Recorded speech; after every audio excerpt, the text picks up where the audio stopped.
An 8-year-old boy walked into my father's will reading. He had my face, my gap teeth, and the deed to the house I grew up in. I'm writing this at 3:47 in the morning. Keisha is asleep. The boys are asleep.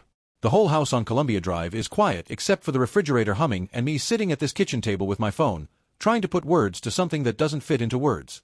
My father died 6 weeks ago. And then he died again at the reading of his will. Let me start from the beginning because I need somebody, anybody, to understand what this feels like. I don't need advice. I don't need Bible verses. I don't need somebody telling me to forgive and move on. I need to say this out loud to people who don't know me, because the people who do know me keep looking at me with that face. That careful face. Like I'm a glass sitting too close to the edge of a counter. My name is Andre. I'm 36 years old. I live in Decatur, Georgia, with my wife Keisha and our 2 sons, Jalen, who's 10, and Marcus Jr., who's 7. We named our youngest after my father. I want you to sit with that for a second. We named our youngest after my father. I work as a warehouse supervisor at a Coca-Cola distribution center. I make $64,000 a year. Keisha is a phlebotomist at Emory University Hospital. We rent a 3-bedroom ranch on Columbia Drive, $1,650 a month. We're not rich. We're not struggling. We're the kind of people who check the account before we go to Costco and clip the coupon for the thing we were already going to buy. We're fine. We're regular. My father, Marcus Sr., was not regular. Not to me. To the rest of the world, he was a MARTA bus driver who did his route for 30 years, came home, cut his grass on Saturday, and went to church when he felt like it. But to me, that man was everything. My mother died when I was 2. Brain aneurysm. She was 24 years old. I don't remember her. I've seen pictures. She was beautiful, had this wide smile that took over her whole face, but I don't have a single memory of her voice or her hands or the way she smelled. I have nothing. All I ever had was my dad. And he was enough. Marcus Sr. raised me alone in a 3-bedroom brick house on Glenwood Road in East Atlanta. That house is worth about $390,000 now, but when I was growing up it was just home. It was the place where the hallway creaked in 2 spots and my dad knew exactly which ones, so he could check on me at night without waking me up. It was the kitchen where he burned bacon every single Saturday morning and acted surprised every single time, like the stove had betrayed him personally. It was the backyard where he set up a tire on a rope and told me that if I could throw a football through it 10 times in a row, he'd take me to the Falcons game. I never hit 10. He took me anyway. He coached my Pop Warner football team. He taught me to change a tire when I was 13, made me do it 4 times until I could do it without looking at him for confirmation. He walked me to my first day at Redan High School and stood at the entrance until I turned around and told him he could leave. He didn't leave. He stood there until I went inside, and when I looked out the window of my homeroom, I could see his truck still in the parking lot. Every Sunday, we ate at Busy Bee Cafe on Martin Luther King Jr. Drive. Fried catfish and sweet potato pie. That was our thing. Nobody else was invited. Not my aunt. Not my cousins. Not even Keisha, and I married that woman. Sunday at Busy Bee was sacred. It was me and my dad at a 2-top table by the window, talking about nothing and everything, and it was the purest, cleanest thing in my life. He was my hero. Not in the way people say that at funerals because they're supposed to. He was my hero the way you mean it when you're 8 years old and you believe it with every cell in your body. I never outgrew it. At 36 years old, married, 2 kids, managing 40 guys at a warehouse, I still called that man for advice before I made any decision that mattered. He picked up every time. He died in February. Complications after a kidney surgery at Grady Memorial Hospital. He'd been dealing with kidney issues for 2 years, dialysis 3 times a week, and finally a donor match came through. The surgery went well. Then it didn't. Infection. Sepsis. 6 days in the ICU. I was holding his hand when it happened. His grip loosened and the monitor flatlined and a nurse came in and I just sat there holding a hand that wasn't holding me back anymore. I don't want to talk about the funeral. I can't. Update 1. The reading of the will. 3 weeks after the funeral, I got a call from an attorney's office on Peachtree Street. My father had a will. I didn't know that. I figured everything would just come to me. I'm his only child. Was his only child. I drove down there on a Tuesday morning, took a half day off work. I wore the tie my father gave me for my 30th birthday, the dark blue one with a small pattern. I don't know why I wore it. I think I wanted him clothes. The attorney's office was on the 14th floor. Big windows. Quiet. The kind of place that smells like paper and important decisions. I sat down in a leather chair across from a man named Gerald Whitfield, who had wire-rimmed glasses and a calm voice that told me he'd done this 1,000 times. Then the door opened. A woman walked in. She was young, I clocked that immediately. Late 20s. She was wearing a black blouse and gray pants, and she had her hair pulled back, and she was holding the hand of a boy. The boy was about 8 years old. He had on a Falcons hoodie and jeans and sneakers that were a little too big for him. He looked around the room the way kids do when they're in a place that feels too adult, too serious, too quiet. He tilted his head slightly to the side, like he was trying to figure out where he was supposed to sit. And I felt the floor drop out from under me. Because I was looking at myself. At 8 years old. Standing in a law office. Same brown skin. Same wide-set eyes. Same gap in his front teeth. The same gap I had until my adult teeth came in. The same head tilt. The exact same head tilt I've seen in every photo my dad ever took of me as a kid. I looked at Gerald Whitfield. He looked at me with that careful face I mentioned earlier. The glass on the edge of the counter face. The woman sat down. She said her name was Vanessa. The boy's name was Elijah. She didn't look at me when she said it. She looked at the table. Gerald Whitfield started reading the will. My father, Marcus Sr., left his 2018 Buick Enclave to me. He left me $8,000 from his savings account.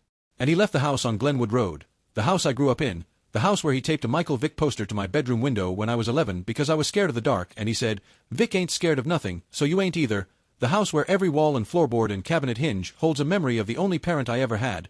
He left that house to Elijah. In trust. Managed by Vanessa until Elijah turns 25.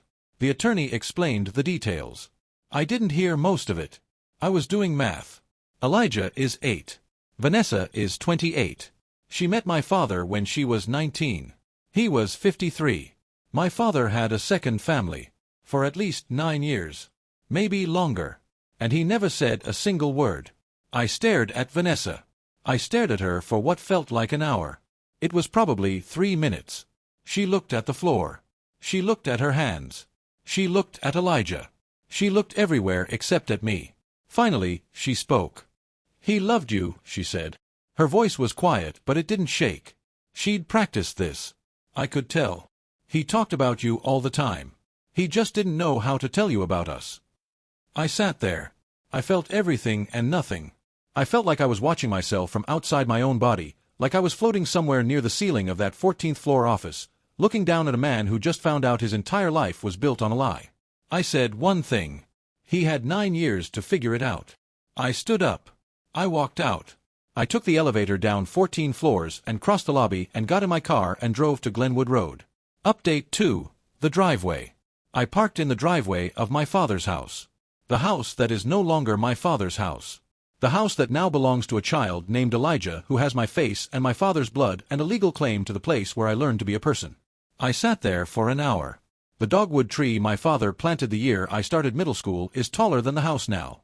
The front porch still has the crack in the second step that my dad said he'd fix next weekend for about 15 years straight. The basketball hoop over the garage is rusted. I hung on that rim once when I was 14 and pulled the whole backboard loose, and my father spent a whole Saturday remounting it while lecturing me about respecting property and also secretly being proud because his son could dunk. I could see my old bedroom window from the driveway. Second floor, left side. The Michael Vick poster is probably still there. The glow-in-the-dark stars I stuck to the ceiling in 5th grade are probably still there. The notch in the doorframe where my dad measured my height every birthday is probably still there. 4 feet 2 inches at 8, 4 feet 9 inches at 10, breaking 5 feet at 11.5, the pencil marks climbing up the wood like a timeline of me becoming me. I can't go inside to check. Because legally, it's not my house anymore. It belongs to a kid I didn't know existed 6 hours ago. A kid who looks exactly like me. A kid my father chose to give everything to. I sat in that driveway and I tried to cry. I wanted to. I could feel it sitting right behind my eyes, this enormous pressure, like water behind a dam. But nothing came. I just sat there with my hands on the steering wheel, engine off, staring at a house full of ghosts that I'm not allowed to visit. I drove home at 7 p.m. Keisha was waiting at the kitchen table. She'd picked up the boys from aftercare. Jalen was doing homework. Marcus Jr., my son, the one I named after my father, the one who carries that man's name on every school form and doctor's chart and birthday card. Marcus Jr. was playing with Legos on the living room floor. I told Keisha everything. She didn't yell. She didn't gasp. She sat very still and her eyes got wet and she pressed her hand flat against the table like she needed to feel something solid. Then she said, "Andre, our boys called that man Grandpa every Sunday. He sat at our table. He held our babies. And he was living a whole other life." I didn't have an answer for that. I still don't. She said, "How do you look at your grandchildren every week and hold that kind of secret? How do you eat Sunday dinner with one family knowing you've got another one across town? How do you do that and still sleep?" I said I didn't know. She said, "Because I keep thinking about Marcus Jr. He's 7. That boy, Elijah, is 8. Andre, they're a year apart. Your father was coaching Marcus Jr.'s t-ball games on Saturday mornings. What was he doing Saturday afternoons? Was he driving to College Park? Was he coaching another kid's games? Did he have a whole other set of Saturday mornings?" That's the one that broke me. Not the house. Not the money. Not the will. The idea that my father was parceling out his time, splitting his love into compartments, driving across town to live a second life while his first family thought they were his whole world. Were there Sundays when he left busy Bee Cafe, dropped me off, and drove to College Park to sit at another table? Did he have a thing with Elijah too? A restaurant, a ritual, a sacred tradition that made that boy feel like the only person in the world? I don't know. And my father is dead, so I can never ask him. Update 3, the things I found out. I couldn't leave it alone. I know some of you are going to say I should have walked away, processed my grief, focused on my family. And you're right. But I'm not built that way. My father raised me to face things head-on. At least, that's what I thought he raised me to do. Turns out he was teaching me a lesson he couldn't follow himself. I spent 2 weeks making phone calls, going through my father's paperwork, the stuff that was in the Buick, the stuff in the $8,000 savings account file, old phone records I got from his carrier because I was still an authorized user on his plan from back when he added me in college. Vanessa lives in a 2-bedroom apartment in College Park. My father paid her rent. $1,100 a month, direct deposit, for at least 7 years based on the bank statements I could access. He was making about $58,000 a year as a senior MARTA driver. After taxes, he was pulling maybe $3,600 a month. He was paying $1,100 to Vanessa. That left him $2,500 for his own mortgage, utilities, food, gas, everything else. That's why he never renovated the kitchen like he said he would. That's why he drove that Buick until it had 190,000 miles on it. That's why he told me he couldn't help with Jalen's summer camp costs last year, and I felt guilty for even asking. He couldn't help because he was already stretched to breaking, funding a secret family on a bus driver's salary. I found a birthday card in the Buick's glove compartment. It was from Elijah. It said, "Happy birthday, Papa," in wobbly handwriting with a drawing of 2 stick figures, a tall one and a short one, holding hands. Papa. The same thing I called him. The same word. I found photos on a cloud account connected to my dad's old email, an email I didn't even know he had. Photos of Elijah at birthday parties, Elijah on a bicycle, Elijah in a MARTA uniform for Halloween. My father dressed Elijah as a bus driver for Halloween. There's a photo of the two of them standing side by side, Elijah in the costume and my dad in his actual uniform, both of them grinning. I looked at that photo for 20 minutes. My dad looked happy. Not the performed happiness of a man hiding something. Genuine, uncomplicated happiness. The same look he had in photos with me. That was the hardest thing. Because I wanted Vanessa to be a mistake. I wanted Elijah to be an obligation, a check he wrote out of guilt. But the photos don't lie. My father loved that boy. He loved him the way he loved me. Fully. Without reservation. With the same big, open, consuming love that I thought belonged only to me. I called my aunt, my mother's sister, Aunt Denise, the only family I have left on my mom's side. I asked her if she knew. She was quiet for a long time. Then she said, "I didn't know about a child. But I knew there was somebody. Your father started smelling like a different laundry detergent a few years back. Dove instead of Gain. I noticed.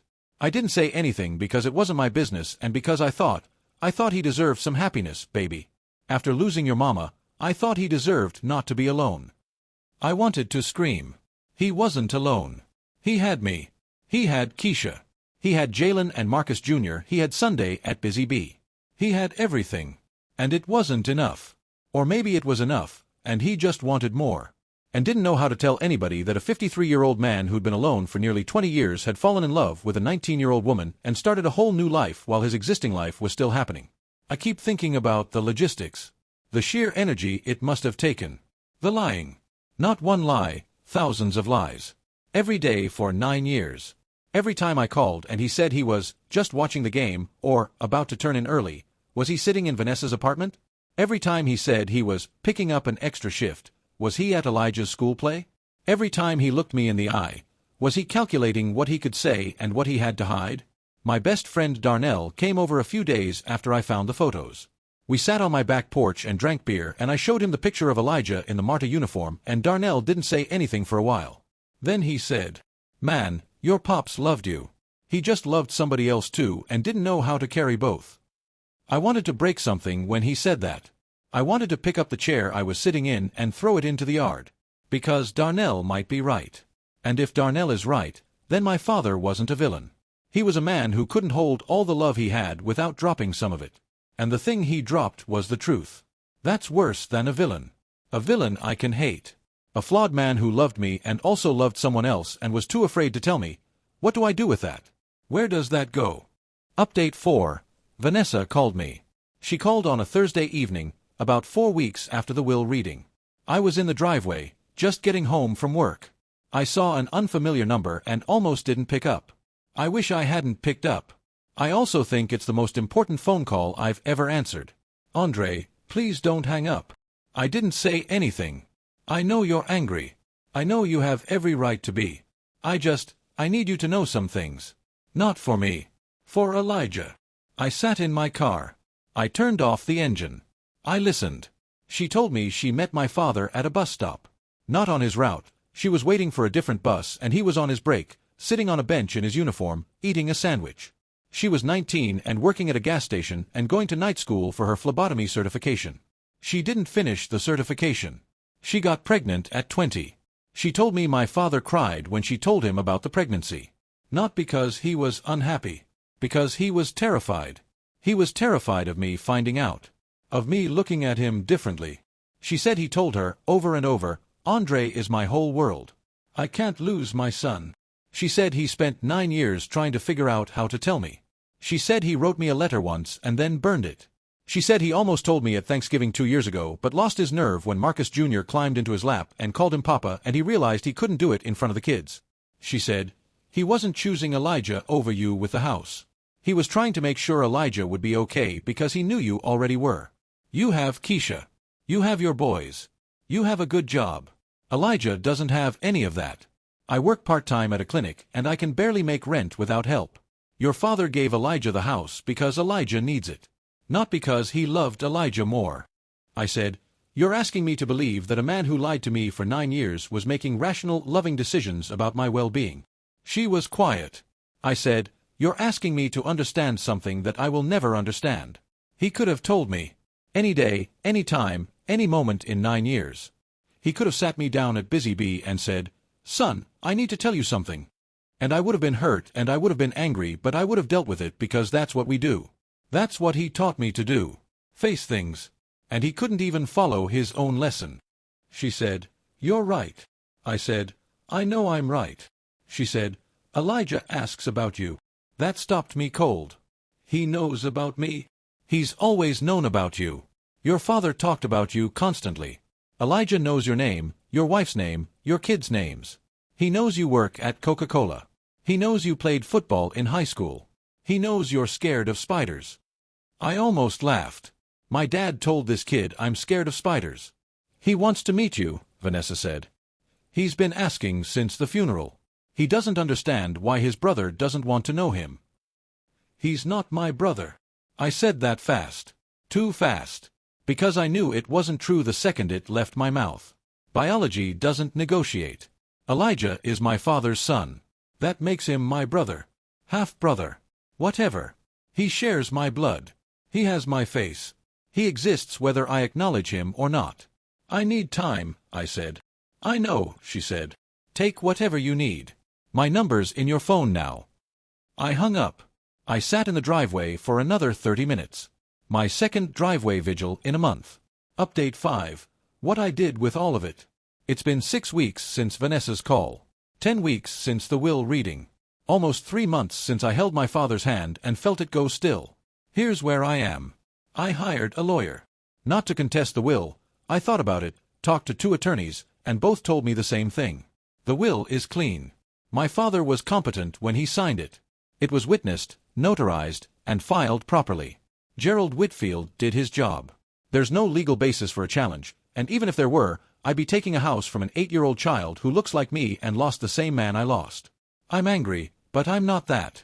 I hired the lawyer to set up a proper trust review. I wanted to make sure Vanessa is managing the house and the trust in Elijah's best interest, that the property taxes are being paid, that the house is being maintained. Not because I think Vanessa is dishonest. I actually don't think that. But because that house matters to me, and if I can't live in it, I at least want to know it's being cared for. My lawyer worked with Gerald Whitfield to establish a provision where I receive annual updates on the property. Vanessa agreed without argument. I met Elijah. I'm going to say that again because I still can't believe I did it. I met Elijah. It was a Saturday. Keisha drove. We went to a park in College Park. Vanessa suggested it, neutral ground. I brought Jalen and Marcus Jr. because Keisha said it was the right thing to do, and Keisha is almost always right about the right thing to do. Elijah was on the swings when we got there. He jumped off and ran to us. Not to me, to Marcus Jr. because they're practically the same age, and kids don't care about betrayal and trust and generational lies. Kids care about whether the other kid wants to play, and Marcus Jr. did, and within 4 minutes they were chasing each other around the playground like they'd known each other their whole lives. Jalen hung back. He's 10. He understands more. He looked at me with a question on his face, and I nodded, and he went to join them. But he kept looking over at me. I stood by the picnic table with Vanessa. We didn't say much. We watched the 3 boys run. Then Elijah came up to me. He was out of breath, sweating, grinning. He looked up at me and said, "You're Andre." "Yeah. Papa said you could throw a football through a tire." He said that. He said you could do it 10 times in a row. I could feel something cracking in my chest. Not breaking, cracking, like ice on a lake in spring. Something underneath starting to move. He exaggerated, I said. I could never hit 10. Elijah shrugged. Papa exaggerated a lot. Then he ran back to the swings. I stood there and I finally cried. Right there at a park in College Park, Georgia, at a picnic table with a woman I'm still not sure how to feel about, watching 3 boys play who are connected by a man who loved all of them and lied to all of them and is gone now, leaving us to sort through the wreckage with no instructions. I'm not okay. I want to be clear about that. I'm not writing this to tell you I've healed or forgiven or found peace. I haven't. I still wake up at 3 a.m. I still drive past the Glenwood Roadhouse sometimes and sit in my car like a stranger outside my own childhood. I still feel a flash of rage when I see the $8,000 in my account, like that's what 36 years of being a good son is worth. $8,000 and a car with 190,000 miles on it. But I also look at my phone sometimes and see the photo Keisha took at the park. Marcus Jr. and Elijah, side by side on the swings, same face, same grin, same gap in the teeth. My father's face. My face. Repeated and repeated, echoing forward into kids who didn't ask for any of this. Keisha said something last night that I keep turning over. She said, "Your father didn't leave you the house because he didn't love you. He left you something bigger than a house.